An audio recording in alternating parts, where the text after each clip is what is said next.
Ya Arhamar Rahimin, irhamna.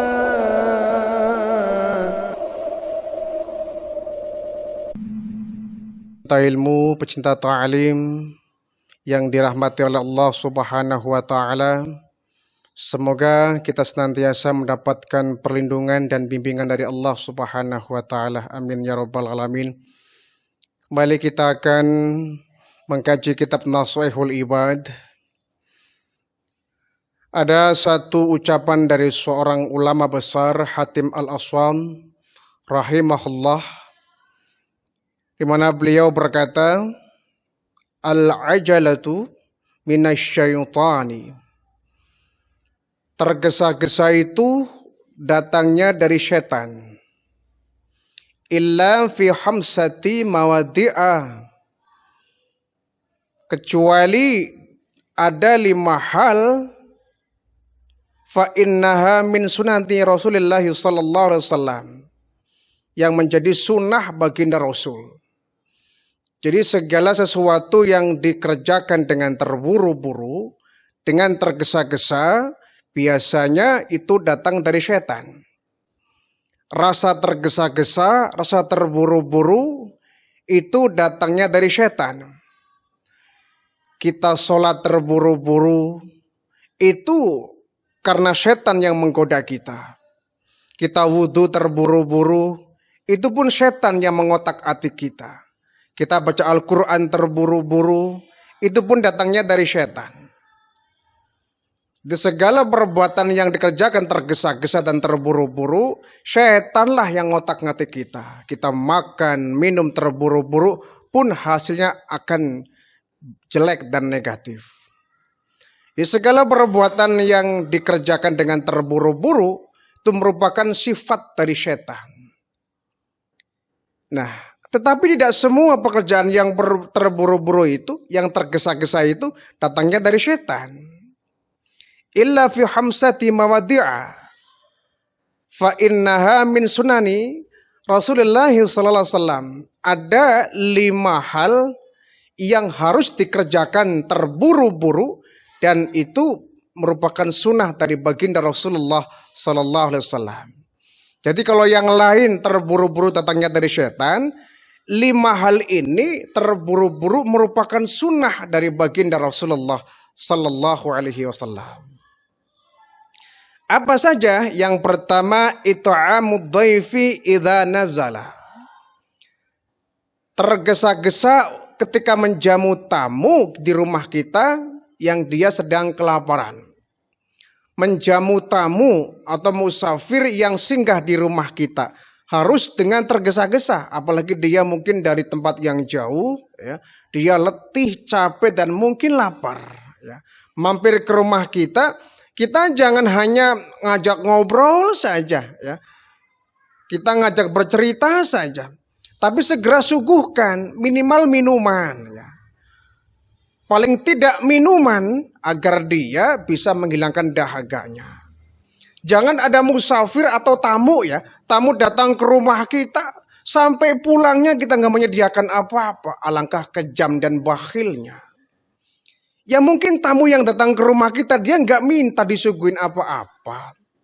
Kadang-kadang ada yang disuguhin malah dia nggak mau, nggak usah pak, nggak usah repot-repot pak, nggak lama kok. Ada yang seperti itu, ya.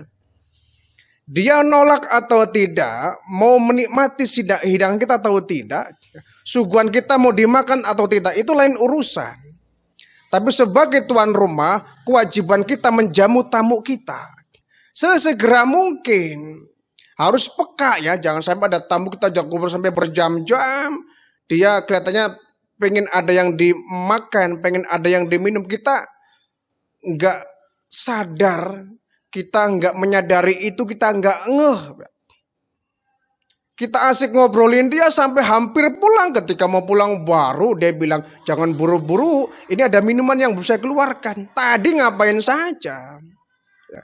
Diobrolin terus sampai berjam-jam, baru mau pulang, baru mengeluarkan makanan. Ini salah.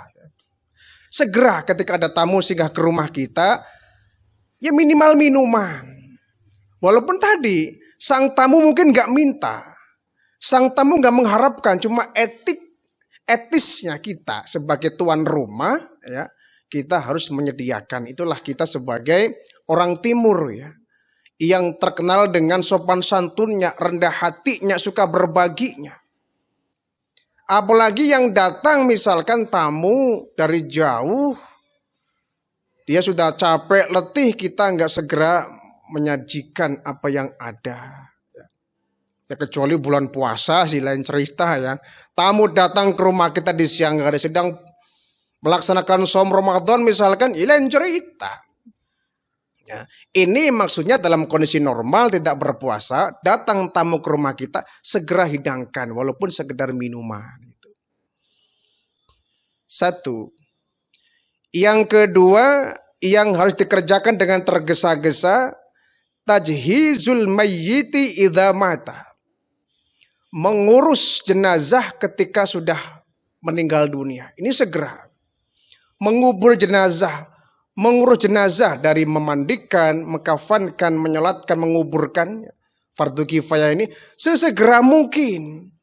Jangan sampai ada mayat dibiarkan saja, dia nggak segera dimandikan, nggak segera dikafani, nggak segera dikubur, dibiarkan saja, kasihan. Ya barangkali kalau menguburkan sih barangkali nunggu pagi. Tapi kalau meninggalnya sore, minimal sudah dimandikan, sudah dikafani, sudah disolatkan, tinggal dikuburkan saja. Jangan sampai dibiarkan tuh jenazah belum diapa-apakan. Jadi jenazah yang meninggal dunia itu mestinya seharusnya segera dikubur, ya. Jangan sampai nunggu besok kalau bisa, ya. Jangan sampai meninggalnya misalkan zuhur sampai ditunda sore, sampai nyambung malam, sampai pagi, kasihan jenazah. Ya. Segera dikuburkan, kenapa? Dia sudah nggak ada manfaatnya di permukaan bumi ini. Kalau dia orang yang beriman, yang taat kepada Allah, dia ingin segera berjumpa dengan Allah, memasuki alam barzah. Segerakan. Dan yang terbaik, orang yang meninggal dunia itu sesuai dengan tempat di mana dia meninggal dunia.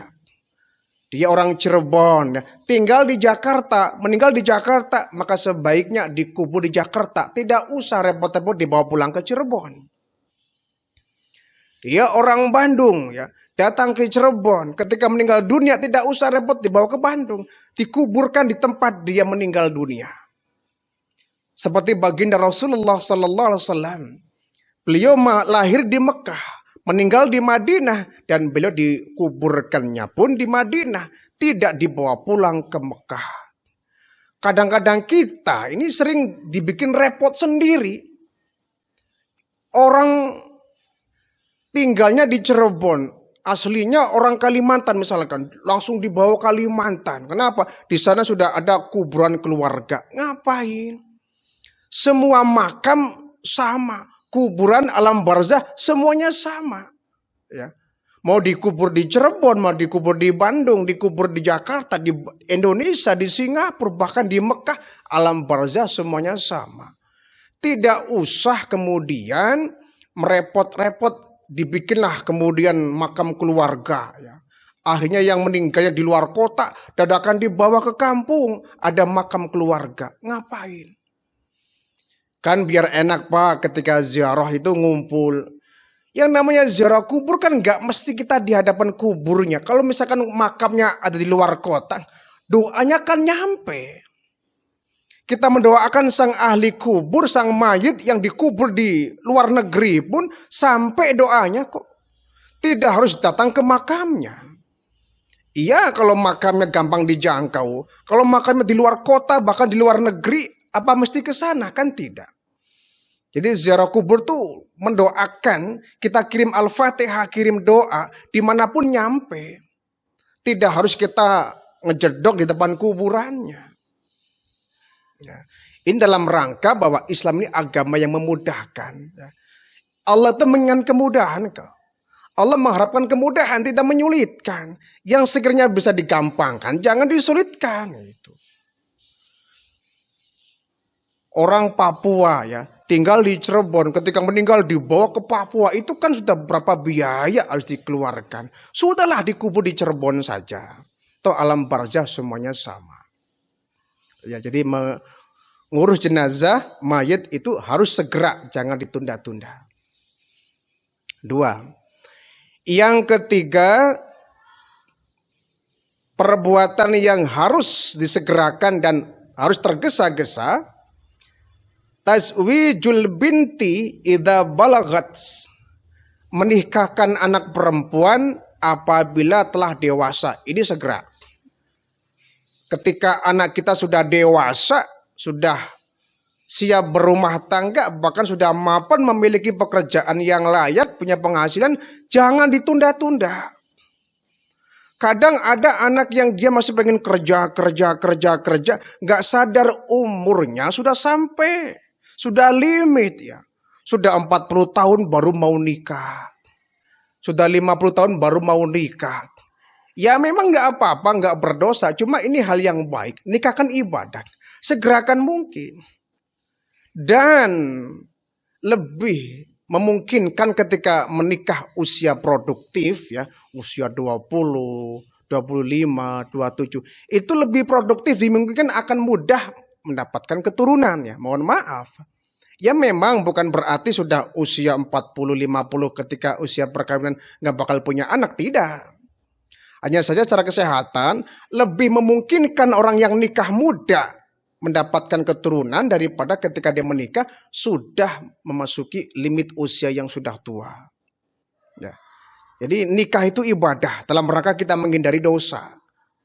Menghindari dosa, segera kita menikah. Terkecuali kalau memang anak kita belum mapan, belum punya pekerjaan, ya, masih serabutan, belum siap berumah tangga, ya. Apalagi dia belum punya calonnya, ya barangkali. Tapi kalau sudah punya calonnya, sudah siap berumah tangga, segalanya sudah memungkinkan, kenapa mesti ditunda? Ya. Yang ketiga, ya. Yang keempat, perbuatan yang harus tergesa-gesa kita lakukan adalah wa qada'ud daini idza wajaba, melunasi hutang saat jatuh tempo. Ini perbuatan yang harus segera disegerakan mungkin, bahkan jangan ditunda-tunda. Kalau sudah jatuh tempo, uangnya ada, jangan pura-pura kita lupa. Ya. Kita kadang-kadang kalau hutang itu kalau nggak ditagih anteng saja, salah ya. Mungkin orang yang kita hutangi itu dia nggak enak menagih ke kitanya ya. Orang yang memberikan kita pinjaman mungkin dia nggak enak kalau harus menagih. Jangan nunggu nagih. Segera kalau jatuh tempo, ya kita janji ini pinjam uang misalkan, insya Allah 1 bulan ke depan ini uang akan saya kembalikan. Kalau sudah waktunya 1 bulan jatuh tempo, segera untuk dipenuhi. Kalau tidak, dosa. Kok dosa? Ya, nah, hutang adalah sesuatu yang wajib dilakukan. Ya. Hutang adalah wajib dibayar sesuai dengan perjanjian. Kalau kita 1 bulan ke depan kira-kira belum tentu bisa membayar, ya kita jangan berjanji. Ya. Kita bilang saja, Pak, ini uang saya pinjam. Insya Allah kalau nanti saya dapat rezeki pasti akan saya kembalikan. Itu kan tidak menjanjikan. Tapi kalau kita bilang, Pak, insya Allah bulan depan saya dapat rezeki, ini uang saya kembalikan. Kalau ternyata di bulan depan meleset karena kita belum dapat rezeki, nah kita kan nggak enak. Jadi bilang saja, Pak, insya Allah dalam waktu yang cepat saya dapat rezeki, saya akan segera mengembalikan, sesegera mungkin. Ya, itu yang terbaik. Jangan malah nunggu lupa. Mudah-mudahan saja yang minjamin uang ini lupa, nggak nagih-nagih. Dia nggak nagih bukan lupa. Dia nggak menagih bukan dia lalai. Cuma mungkin dia mau menagih ke kita nggak enak, malu, ya. Takut kita tersinggung, takut kita kemudian marah.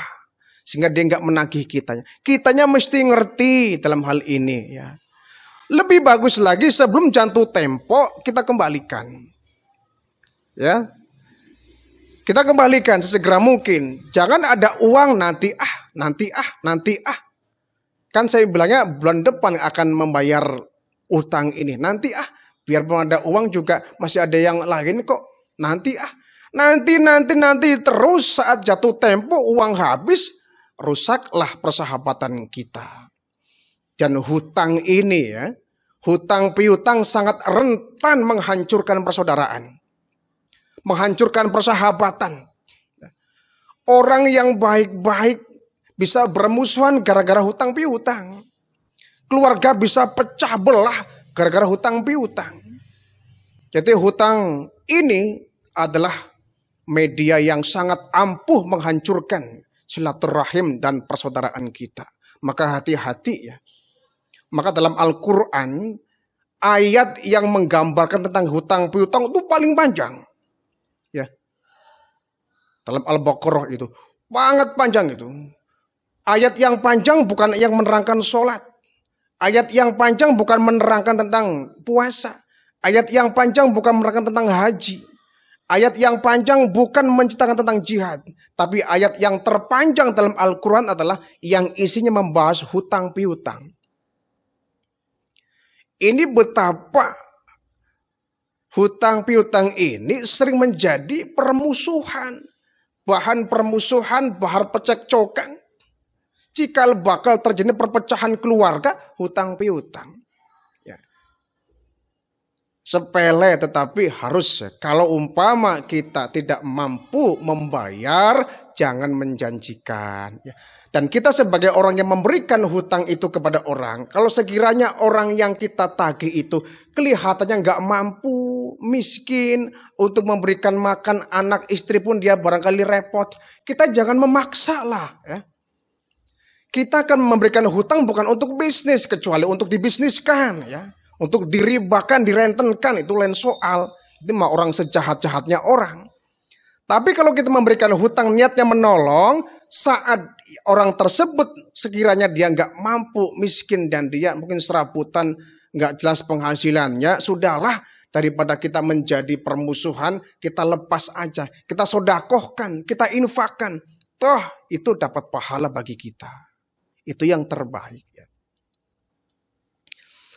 Baik, itu yang keempat. Yang terakhir, wa taubatu minadz-dzunubi idza farata. Perkara yang harus dikerjakan dengan tergesa-gesa adalah bertaubat ketika melakukan perbuatan dosa. Bertaubat ketika berbuat dosa itu jangan ditunda. Sesegera mungkin, jangan nunggu tua. Nanti taubatnya kalau sudah pensiun. Nanti insafnya kalau sudah tua mendekati mati. Sekarang masih muda, foya-foya aja ya. Foya-foya aja dulu, senang-senang, mabuk-mabukan ya. Ikut geng motor. Nanti taubatnya gampang kalau sudah tua, sudah payah, sudah lunglai, tenaga habis, baru taubat. Jangan pernah kita mengatur ya. Karena usia kita siapa ada yang menyangka akan sampai tua. Tidak ada jaminan umur kita sampai tua. Jadi ketika kita berbuat dosa, sesegera mungkin kita bertobat kepada